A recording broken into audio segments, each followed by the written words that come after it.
نشانی قرآن سے بتا رہا ہوں، مسلمان تو فجر میں حاضر نہیں ہوتا، اور اللہ کے نبی نے کہا فجر کی نماز منافق کے لیے مشکل ہوگی، مومن کے لیے مشکل نہیں ہو۔ مومن تو کون ہے؟ تتاجافا جنوبہم عن المضاجع یدعون ربہم خوفا وطمعا۔ مومن تو کون ہے؟ جس کے بستر پہلو ان کے بستروں سے دور ہوتے ہیں اور راتوں کو اٹھ کے اللہ کے سامنے کھڑے ہوتے ہیں اور اللہ کو خوف اور امید میں پکارتے ہیں۔ واللہ یہ رات کا اگر مسلمان اپنا معاملہ ٹھیک کر لے، اللہ سارا نظام اس کا ٹھیک کر دیں گے۔ اللہ اپنی قدرت کو پہلے آسمان پہ لے آتے ہیں۔ بخاری کی روایت ہے کہ مانگو مجھ سے کیا مانگنا ہے، ساری امت وقت سو رہی ہوتی ہے۔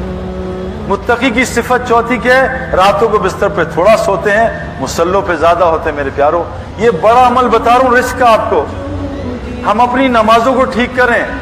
ہم نے نماز کو T20 بنا لیا، جلدی جلدی T20 نماز پڑھو، ٹربو لگا دیا نماز پہ، جلدی جلدی نماز پڑھو، باہر باربیکیو آرام سے مزے کر کے کھائیں گے، جلدی جلدی نماز پڑھو پھر پیزا مزے سے کھائیں گے۔ روایت میں جلدی جلدی پیزا کھاؤ پھر آرام سے نماز پڑھو، جلدی جلدی کھانا کھاؤ پھر آرام سے نماز۔ جو نماز میں جلد بازی کرتا ہے وہ حضرت محمد صلی اللہ علیہ وسلم کی امت میں سے اٹھایا جائے گا۔ میں آپ کو بتا رہا ہوں نماز بڑا دروازہ رزق کا میرے پیاروں۔ یہ اشراق کی نماز میں ہماری روزی ہے، چاشت کی نماز میں روزی ہے، تہجد کی نماز میں روزی ہے۔ اے میرے نبی، ہم آپ سے معاش نہیں چاہتے، ہم آپ کو دیں گے، آپ نماز قائم کریں اور اپنے متعلقین کو بھی نماز قائم کریں۔ نماز قائم کا حکم ہے، نماز پڑھنے کا حکم نہیں ہے۔ آپ نماز کو سر سے اتارتے ہیں، شکر نماز ختم ہوئی۔ جو متقی ہوتے ہیں تو نماز توڑنے کا دل نہیں کرتا ان کا۔ جس کا کنیکشن اللہ سے ہوتا ہے میرے پیاروں، نماز توڑنے کا دل نہیں کرتا، تلاوت چھوڑنے کا دل نہیں کرتا۔ جیسے آج واٹس ایپ چھوڑنے کو دل نہیں کرتا، ہر 10 منٹ بعد آن لائن واٹس ایپ۔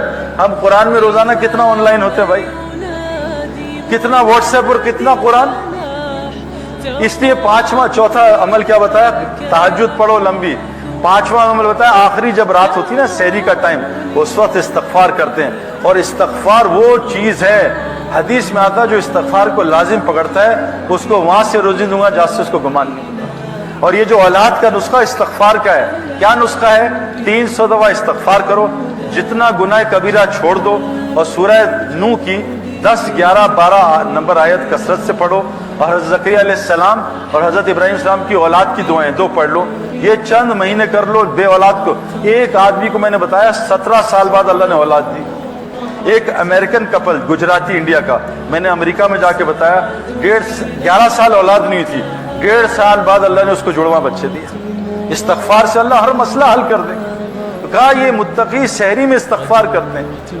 اور چھٹی چیز پھر بتائی، ہر ساحل اور محروم کو عطا کرتے ہیں۔ اس کے نیچے اللہ نے کہا آیت، ان 3 عمل کے نیچے بتایا، اور فی السماء رزقکم وما توعدون، تمہارا رزق اعمال کے ساتھ جڑا ہے، اس کے ساتھ نیچے نہیں جڑا۔ میرے پیارے دوستوں، دعوت کا کام چھوڑنے کی وجہ سے ہمارا ایمان خراب ہوا، اور جہاں رزق ہے وہاں ہمیں نظر نہیں آ رہا۔ اس کے لیے تبلیغ والے کہہ رہے ہیں بھائی اس دعوت کے کام کو واپس کر دو۔ میرے پیاروں، گزارش میری آپ سے ہے، ہمارے جو ہم سے سب سے بڑا مسئلہ ہوا، ہم سے دعوت کا کام شیطان نے چھین لیا۔ جو مسلمان دعوت نہیں دے گا، یہ سارا دن نفس اور شیطان اس کو دعوت دے گا۔ ہم یہ دعوت 3 دن رہنا، یہ کوئی سنت نہیں ہے، یہ چلا لگانا کوئی وہ حدیث سے ثابت نہیں ہے۔ یہ تو مسلمان کو دائی بنانے کی محنت ہے، یہ ایک طریقہ کار ہے کہ مسلمان اس محنت پہ آ جائے۔ کرکٹ کی پریکٹس کے لیے نہیں ہے، اس لیے تاکہ یہ کرکٹر بن جائے۔ بیان، یہ جو بیان ہے یہ موبائلوں کے لیے نہیں ہے۔ آج ہمارا بیان موبائلوں میں ہوتا ہے، بیان کا ایک حصہ ہمارے اندر نہیں ہے۔ ہمارا قرآن موبائل میں ہے، 20 کتابیں حدیث کی موبائل میں، ہمارے جسم میں ایک کتاب بھی نہیں ہے میرے پیار۔ بعض لوگ ریکارڈنگ دبا کے سو جاتے ہیں بیان میں، زندگی بھر کبھی بیان نہیں سنتے موبائل کا۔ بیان یہ بات ہمارے لیے، اس کے لیے جو گزارش ہو رہی ہے آپ سے، ہر مسلمان دائی بن جائے۔ حضرت محمد صلی اللہ علیہ وسلم کی اتباع، آپ علیہ السلام دن میں مدثر تھے اور رات میں مزمل تھے، دن میں مجنون کی طرح لوگوں کو دعوت دیتے تھے۔ حدیث میں آتا ہے ایمان کی تجدید کرو۔ کہا ایمان کی تجدید کیسے کریں؟ کہا لا الہ الا اللہ کہا کرو۔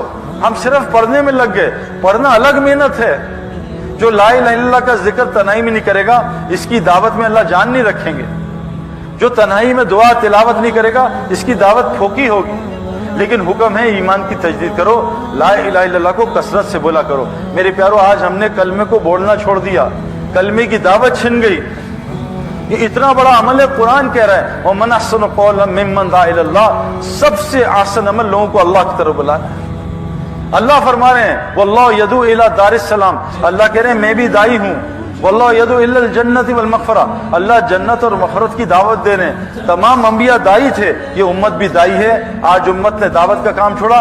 حضور صلی اللہ علیہ وسلم جب میری امت دعوت کا کام چھوڑے گی اللہ ان پہ ظالموں کو مسلط کرے گا, ان کی دعاؤں کو قبول نہیں کرے گا. دشمن کے خلاف مدد مانگیں گے, میں ان کی مدد نہیں کروں گا.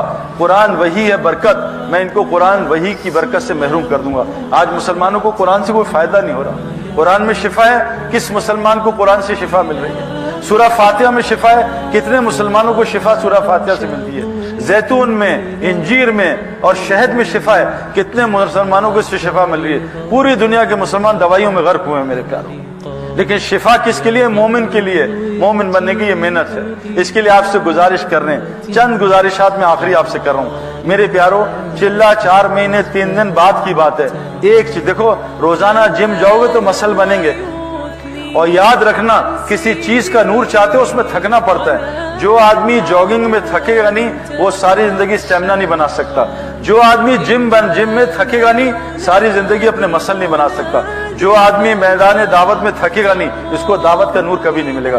میری آپ سے گزارش ایک ہے جس سے مجھے بہت فائدہ ہے, روزانہ 2 گھنٹے دعوت, اعمال دعوت کے لیے نکالا کرو. روزانہ 2 گھنٹے اللہ کو بولا کرو, فرشتوں کو بولا کرو, آخرت کو بولا کرو, قیامت کے 50,000 سال کے دن کو بولا کرو. آج ہمارا ڈسکشن کیا ہوتا ہے؟ کل کیا ہوگا, پرسوں کیا ہوگا, ڈگری کے بعد کیا ہوگا, ماسٹرز کے بعد کیا ہوگا, شادی کے بعد کیا ہوگا, بچے ہوں گے کیا ہوگا, وہ بھائی مرنے کے بعد کیا ہوگا. ابھی ایک خبر آ جائے کہ چائنا یوں کر رہا ہے, امریکہ, مسلمان پریشان ہو جاتے ہیں, وہ موت کے بعد کیا ہوگا. اللہ کے نزدیک ساری دنیا مچھر کا پر بھی نہیں. جب اللہ حساب کتاب لیں گے میرا کہ بتا دنیا میں تجھے بھیجا کیوں تھا. ایک آدمی نے موٹر سائیکل ہی ادھر سے نکلا, ادھر نکلا, ادھر, بھائی کہاں جا رہے ہو؟ کوئی پتہ نہیں, بس ایسے ہی چلا رہا ہوں. وہ کہ تمہارا جا کہاں رہے ہو؟ ہمیں مقصد ہی نہیں پتا کیوں آئے. میری ایک گزارش ہے, بہت آسان کام ہے, 2 گھنٹے دن میں نکال لو کہ میں 2 گھنٹے دن میں دائی بنوں گا, اللہ کی طرف لوگوں کو بلاؤں گا. 2 گھنٹے, اور 1 گھنٹہ رات کا نکال لو کہ رات کو اللہ 1 گھنٹے تجھ سے بات کروں گا. 3 گھنٹے دین کو دے دو, 21 گھنٹے دنیا کا کام کرو. اللہ آپ کی دنیا جنت کی دنیا بنا دے گا. ایمان سے جنت کی ساری نعمتیں, عزت, محبت, سکون, چین, بے اطمینان, بے خوف زندگی اللہ دنیا میں دے گا. یہاں ایپیٹائزر ہے, وہاں مین کورس ہے. اس کے لیے شرط ہے ہم دائی بن جائیں. اگر دائی نہ بنے میرے پیارو, اللہ تعالیٰ عذاب فوراً نہیں بھیجتے. جیسے ڈاکٹر کڑوی گولی سے شروع کرتا ہے, اور پھر میٹھی گولی, پھر کڑوی گولی, پھر وہ ڈرپیں لگاتا ہے, پھر آپریشن کرتا ہے. اللہ کا بھی یہی نظام ہے.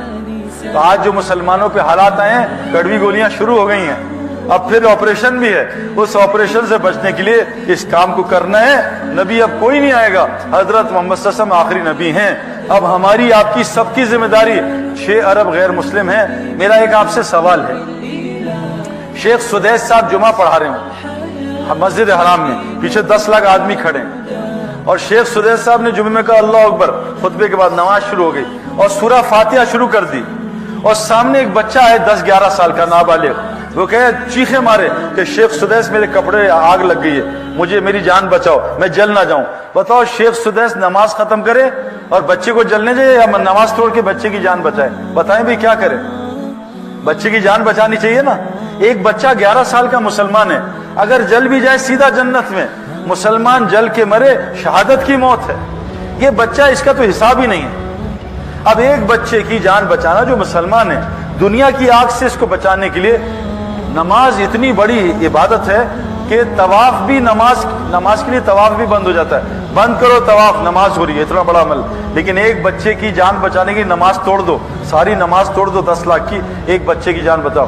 بتاؤ میرے پیارو, 6 ارب لوگ غیر مسلم ہیں, ان کو جہنم کی آگ سے بچانے کے لیے کیا کرنا پڑے گا؟ یہاں تو اگر نماز پڑھ دی نا پوری, پکڑ ہو جائے گی اللہ کی طرف سے.